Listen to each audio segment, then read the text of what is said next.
उलझाते हैं, योगी की प्रशंसा करके ही उसे उलझाते हैं। कोई व्यक्ति आपकी बुराई कर रहा है तो डरने की जरूरत नहीं है। कोई व्यक्ति आपके मुख पर आपकी बुराई कर रहा, आपकी कमियां बता रहा है, अच्छी बात है, आपके कल्याण के लिए। लेकिन अगर कोई व्यक्ति आपके मुख पर आपकी बड़ाई बोल रहा है तो खतरा है। फिर वो आपको और नीचे करना चाहता है, वो नहीं चाहता है कि आप आगे बढ़े। तो ऐसे में कहते हैं क्या है, सावधान होना चाहिए योगी को। अगर योगी के क्षमताओं का, योगी की शक्तियों की प्रशंसा कोई व्यक्ति उसके सामने करता है, अहंकार नहीं आना चाहिए। या कोई ऐसा व्यक्ति आके आपके दंडवत हो रहा है आपके सामने, अभी देखते होंगे राजनीतिक जीवन में, सामाजिक जीवन में बहुत से ऐसे व्यक्ति, बड़े बड़े श्रेष्ठ सम्मानित व्यक्ति ऐसे संतों के उसमें जाते रहते हैं। तो ऐसे संत को उनसे क्या है, आ, उसमें आसक्त नहीं होना, अनासक्त रहना, अलग रहना है, उससे ऊपर रहना है। नहीं तो कह रहे हैं पुनरअनिष्ट अनिष्ट होने की संभावना ज्यादा है। ठीक है।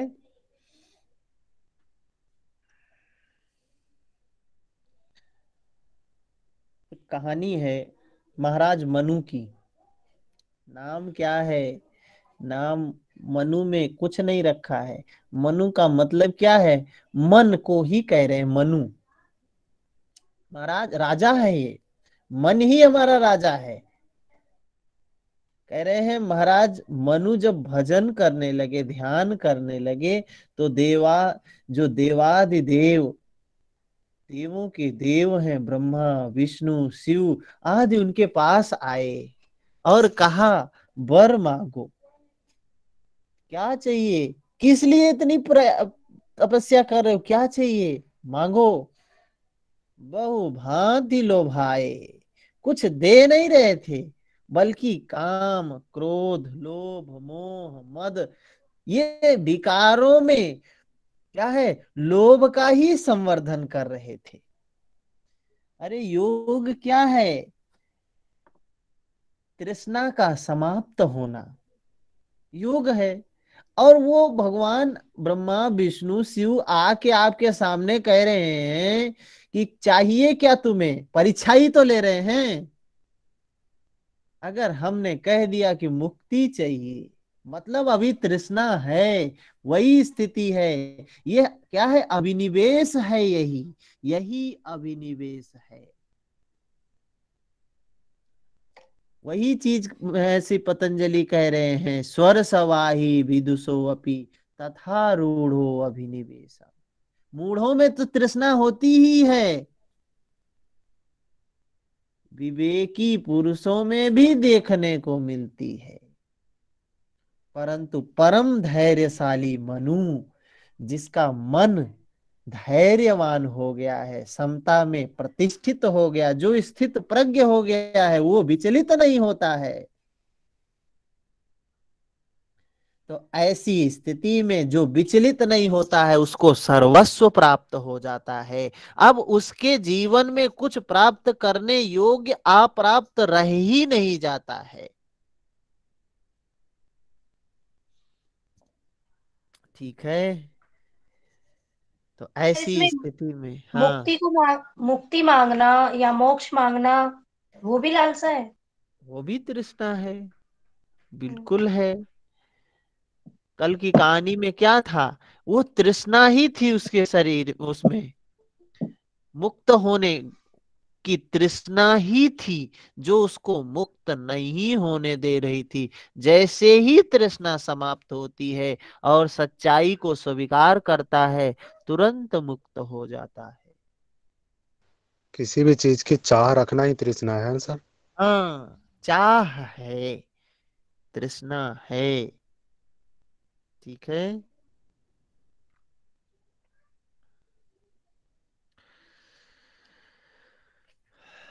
समझ में आया ये सूत्र?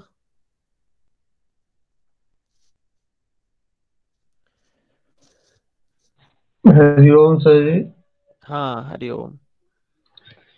सर जी, ये जो अभी परीक्षा लेने वाली बात आप बता रहे थे हम्म, कि जब वो योगी वहाँ उस अवस्था में, उच्च अवस्था में पहुंचता है तो परीक्षा होती है उसकी। हम्म, ये हमारे मन में भाव आ रहा था, पता नहीं सही है कि गलत है, हम्म। कि देवराज इंद्र ही आके परीक्षा लेने क्यों आते हैं। तो उसी पर हमारे अंदर अपने आप भाव प्रकट हुआ, जो मैं बताना चाहूंगा। बिल्कुल। ले जाते हैं कि हमारी समस्त कामनाओं और वासनाओं का जो संबंध है इंद्रियों से होता है। इसीलिए संभवतः कहा गया होगा कि इंद्र, देवराज इंद्र ही परीक्षा लेने आते हैं। बिल्कुल बिल्कुल धन्यवाद। बिल्कुल।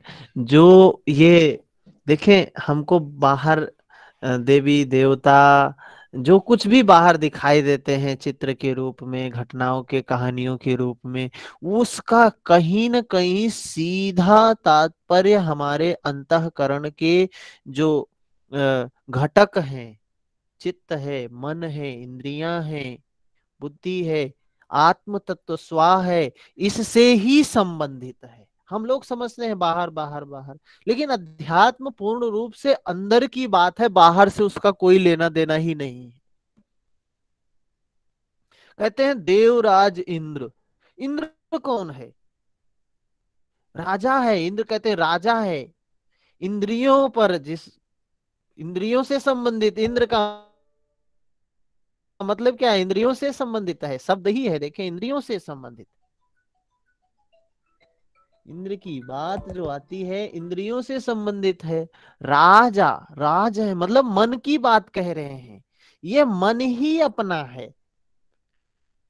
और मनु पुत्र, मनु कहते हैं मनु पुत्र है, मन की संतान है, मनुष्य हैं हम।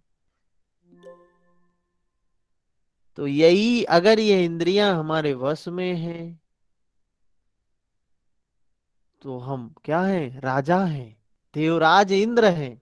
उसकी स्थिति को पा जाते हैं। और जब हम उस स्थिति को प्राप्त करने वाले होते हैं तो उस वही हम स्वा ही, खुद ही हम अपने करता भी हैं, कुछ ही धरता भी हैं, खुद ही भोगता भी है, खुद ही मुक्ति करता है। यहाँ कोई मुक्ति किसी को देता नहीं है, कोई बैठा हुआ नहीं है खाली कि जो है मुक्त कर देता है, चलो तुम मुक्त हो जाओ, तुम इधर चले जाओ।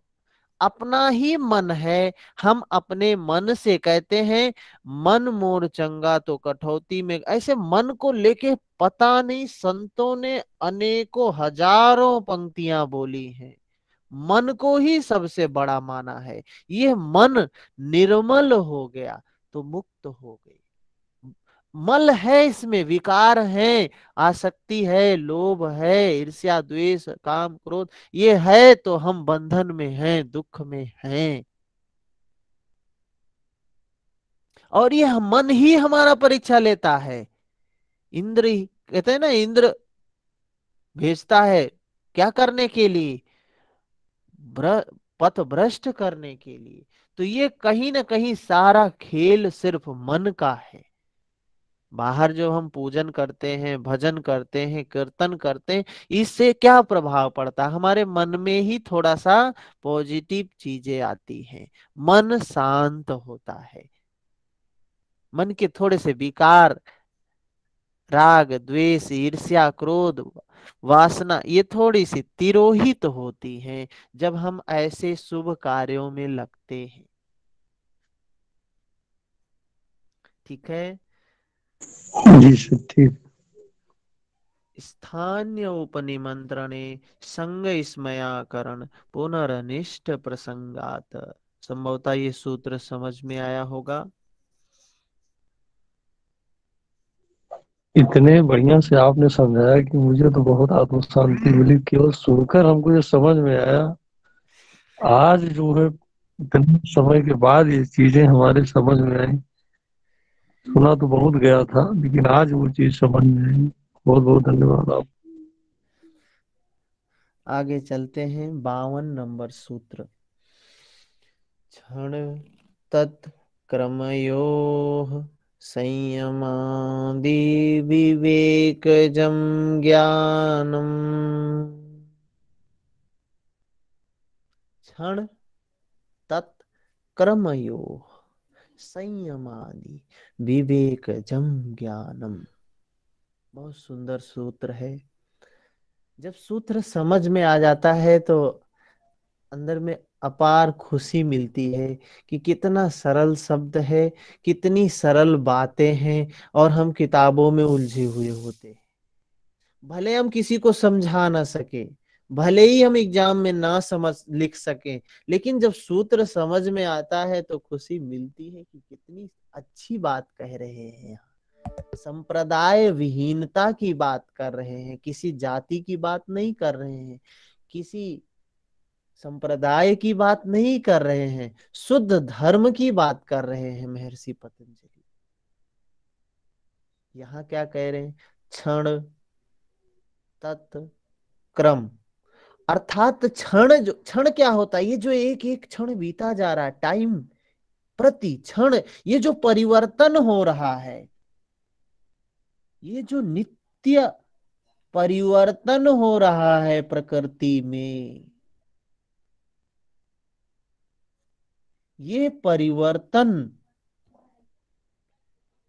क्षण और उस क्षण के क्रम में जो ये क्रम चल रहा है परिवर्तन का, छोटा सा नवजात शिशु जन्म लेता है, बालक होता है, युवा होता है, प्रौढ़ होता है, वृद्ध हो जाता है, ये किसी एक निश्चित समय में होता है?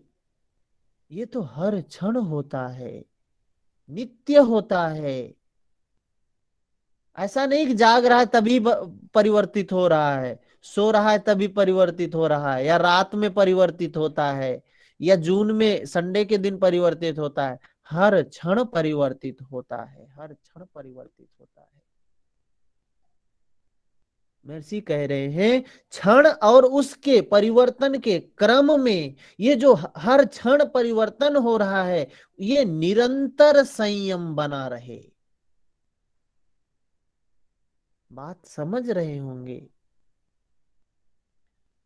अमरूद का पेड़ है, हम देखे उसमें फूल आया, धीरे धीरे फल आया, फल धीरे धीरे धीरे धीरे बड़ा होता गया, पका, हमें ये देख रहे हैं आंखों से। लेकिन वो देखते तो हम आज देखे, कल शाम को देखे, परसों देखे, एक दो दिन में देखते हैं। क्या हम जब देखते हैं तभी उसमें परिवर्तन आता है? परिवर्तन तो हर क्षण आ रहा है। तो महर्षि कह रहे हैं प्रत्येक क्षण में जो परिवर्तन आ रहा है, प्रकृति का जो नियम है परिवर्तन, उस पर संयम नित्य है। संयम का मतलब जानना, देखना। संयम जो संजय था, जैसे संजय महाभारत में क्या हो रहा है उसको देखता था, वैसे ही कह रहे हैं संयम नित्य हो जाए, क्षण प्रति क्षण हो जाए। क्षण के पश्चात दूसरे क्षण का जो क्रम है, उसके बीच में दो क्षणों के अंतराल में अन्य संकल्प ना उठे, सिर्फ उसी का ज्ञान रहे, उसी को जानना रहे, उसी पर संयम रहे, यह क्रम टूटे ना, विघ्न ना आए।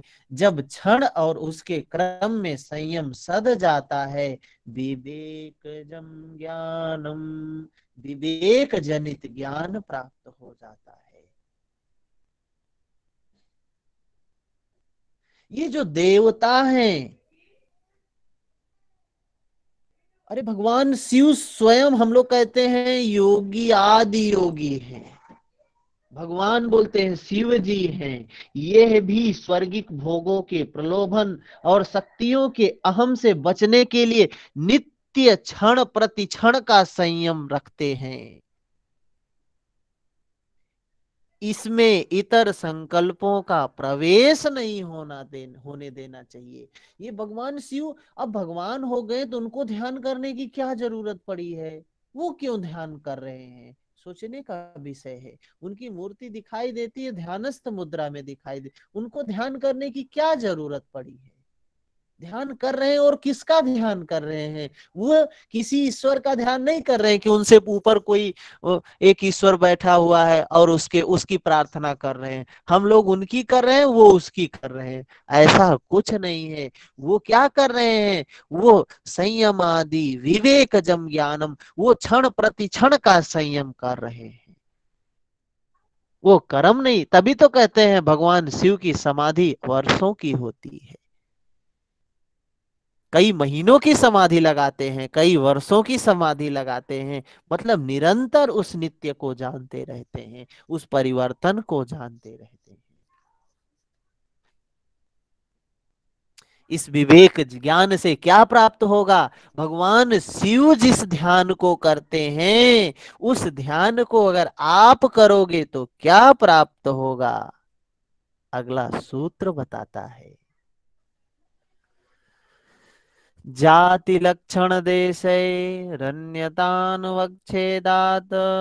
तुल्ययोस्ततः प्रतिपत्ति। जाति लक्षण देशे रण्यतानुवच्छेदात्, जाति लक्षण और देश से भेद का निश्चय न होने से दो तुल्य वस्तुओं का निश्चय उस विवेक ज्ञान से होता है। विवेक ज्ञान से उत्पन्न अवस्था में जाति लक्षण और देश भेद से परिवर्तन भी नहीं लाया जा। कहने का क्या तात्पर्य है? इस सूत्र का महत्वपूर्ण सूत्र है, समझने की बात है। चित्त की वृत्ति जो होती है, चित्त वृत्ति का एक प्रकार से दूसरी अवस्था में परिवर्तन हो जाना क्या है? जाति परिवर्तन है। एक जाति ये है, ये व्यवहार में एक चलता है, क्षत्रिय हैं, ब्राह्मण हैं, वैश्य हैं, शूद्र हैं। ये जाति व्यवहार में जो जाति चलती है उससे इसका कोई लेना देना नहीं है। यहाँ बात चित्त की चल रही है, योग चित्त से संबंधित है, वृत्ति से संबंधित है। तो यहाँ जाति की बात कह रहे हैं। क्या है जाति? चित्त की जो वृत्ति है, एक प्रकार से दूसरी अवस्था में परिवर्तित हो जाना। ऐसे क्रमित परिवर्तनों के माध्यम से साधक लक्ष्य पर्यंत दूरी करता है। ये जो साधक का लक्ष्य है, उस क्या है? गुणातीत अवस्था को प्राप्त करना, निरुद्ध अवस्था को प्राप्त करना। चित्त की अवस्थाएं बताई, क्षिप्त, मूढ़, विक्षिप्त, एकाग्र, निरुद्ध। योग की अवस्था स्थिति क्या है? उसको क्या करना है? निरुद्ध अवस्था को प्राप्त करना है। तो चित्त में जो यह जाति परिवर्तन होता है, चित्त से मूढ़, विक्षिप्त, एकाग्र और निरुद्ध अवस्थाओं तक जो दूरी तय करता है, ऐसी कुछ अवस्थाओं के अंदर शरीर का अगर निधन हो गया, अगर ऐसे परिवर्तनों में, जाति अंतर में, ऐसी स्थिति में अगर उस योगी का शरीर छूट भी गया, ऐसा साधक जन्म लेता है। यह भी एक जाति परिवर्तन है। किंतु विवेक ज्ञान के पश्चात जाति भेद और उसके अनुरूप लक्षण और देश परिवर्तन से भी विवेक ज्ञान में कमी नहीं आती है। उस विवेक ज्ञान की विशेषता कहते हैं कि वह उद्धार करने वाला होता है। बात समझ में नहीं आई होगी, कहना क्या है समझने का प्रयास करें। कह रहे हैं योगी की वो अवस्था आ जाती है जहां ये चित्त में जो परिवर्तन आता है, उस अवस्था ऐसी आ गई है कि उस स्थिति में अगर मृत्यु भी हो जाए, जिसको सामान्य रूप में हम मृत्यु कहते हैं, लेकिन योग के रूप में वो मृत्यु नहीं है, वो तो वस्त्र परिवर्तन है। अध्यात्म में उसको वस्त्र परिवर्तन कहते हैं, मतलब नया शरीर प्राप्त हो जाए। नया शरीर प्राप्त होने पर भी कह रहे हैं विवेक में कमी नहीं आएगी। शरीर भले छोटा हो, जैसे वो छोटी सी उम्र में क्या रहते हैं, एकदम बालक ही रहते हैं। 15 साल की उम्र में तो जन्म होता है उनका, 15 साल वो गर्भ में ही रहते हैं। क्या नाम है उनका? सुखदेव जी। जी सुखदेव जी ही थे। हाँ, तो सुखदेव जी कथा सुनाते हैं।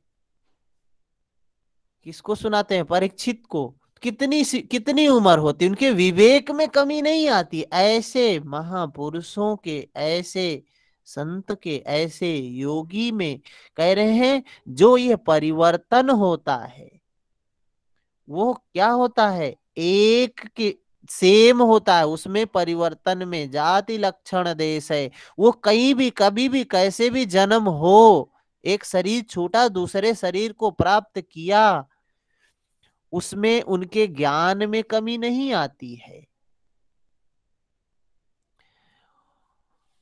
उनके ज्ञान में कमी नहीं आती है। उनका ज्ञान वैसा ही रहता है, सिर्फ शरीर परिवर्तित हो जाता है।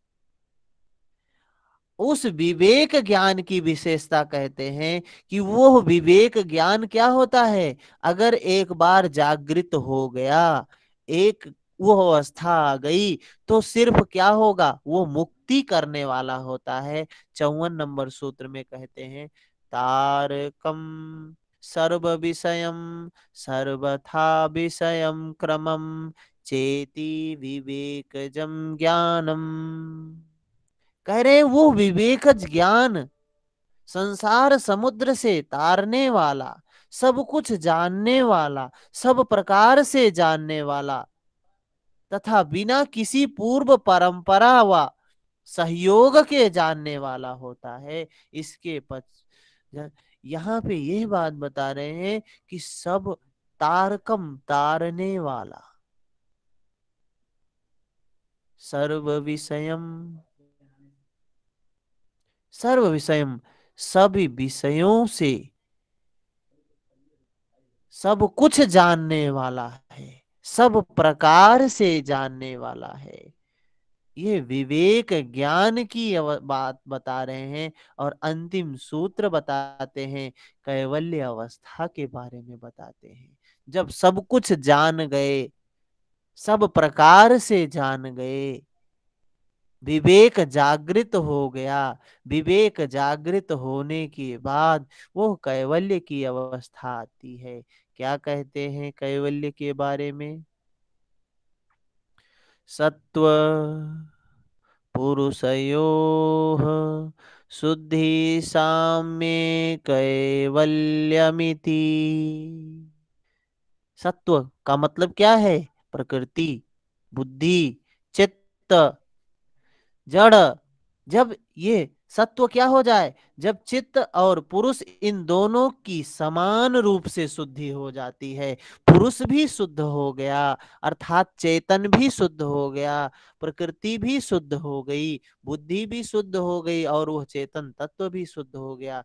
जड़ और चेतन दोनों ही समान रूप से शुद्ध हो गए, दोनों में समत्व में स्थित हो जाते हैं।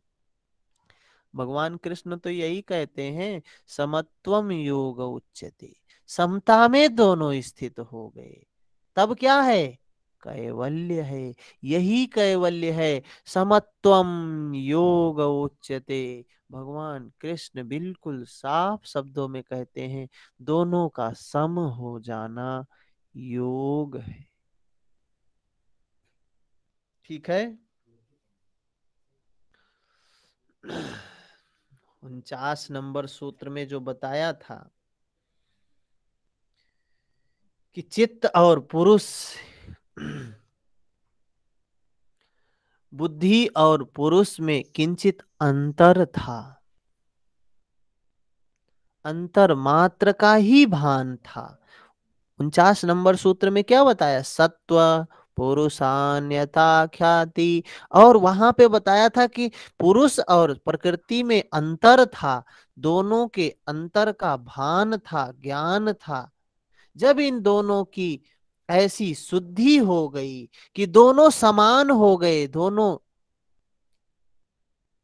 समान हो गए, दोनों एक जैसे, कहते हैं बूंद समानी समुद्रमा। अब बूंद समुद्र में समा गई, उसको खोजा नहीं जा सकता है, कोई कितना भी ज्ञानवान हो खोज के अलग नहीं कर सकता है। अब वैसे ही कह रहे हैं, ये बुद्धि और ये प्रकृति, ये प्रकृति और ये पुरुष दोनों शुद्ध हो गए। 49 में बताया था दोनों में अंतर था, दोनों का भान था, ज्ञान था, लेकिन इन दोनों की ऐसी शुद्धि हो गई कि दोनों समान हो गए। न सत्य परायण बुद्धि अलग है, न पुरुष। यही है कैवल्य की अवस्था, यही है मुक्ति की अवस्था, इसी को मुक्ति कहते हैं।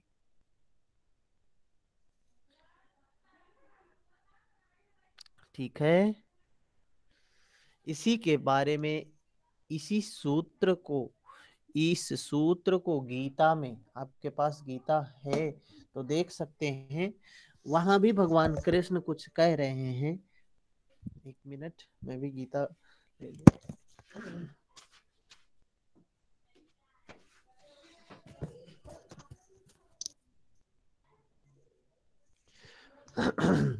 पांचवें अध्याय के 19 नंबर श्लोक में, पांचवें अध्याय के 19 नंबर श्लोक में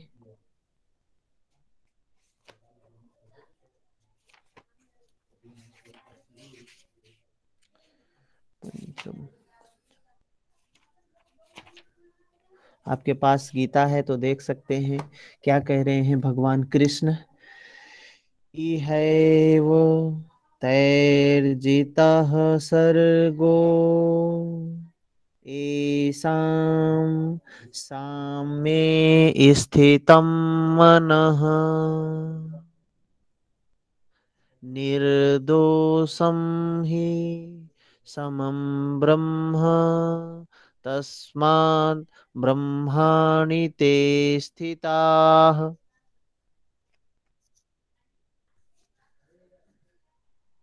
क्या कह रहे हैं? इंद्रियों और मन पर भली प्रकार विजय कर लेने पर भी बुद्धि और पुरुष में किंचित अंतर रहता है। उस समय सर्वज्ञता, स्वामी भाव इत्यादि उपलब्धियां रहती हैं। बुद्धि और पुरुष इन दोनों के अव्यक्त, क्या है, इन दोनों के अत्यंत शुद्ध हो जाने पर साम्य अवस्था आ जाती है। दोनों को भिन्न नहीं किया जा सकता है। बुद्धि के स्थान पर पुरुष खड़ा है, बुद्धि पुरुष में समाहित है, इसी का नाम कैवल्य है। ठीक है, तो यही बात भगवान कृष्ण इस श्लोक में बोल रहे हैं, जो बात महर्षि पतंजलि उस अंतिम सूत्र में कर रहे हैं। इस प्रकार इस तृतीय पाद, विभूति पाद में हम लोगों ने संयम के द्वारा कैसे कौन कौन सी विविध प्रकार की सिद्धियां, विभूतियां प्राप्त होती हैं, उनका वर्णन देखा, जिन्हें विभूति कहा गया है। इसीलिए इस अध्याय का नाम ही रखा गया है विभूति पाद। इन सब विभूतियों का अंतिम लक्ष्य है कैवल्य। कैवल्य की चर्चा प्रथम अध्याय में भी की गई है। यहाँ कैवल्य का विस्तार से वर्णन किया गया है, किंतु यह भी जानना आवश्यक है कि किन परिस्थितियों को पार करके साधक को यह स्थिति मिली है। इस प्रकार हम लोगों ने कैवल्य पाद नहीं, विभूति पाद को समाप्त किया। ठीक है, समय भी हो गया है। कल से हम लोग कैवल्य पाद की चर्चा करेंगे। बहुत महत्वपूर्ण है।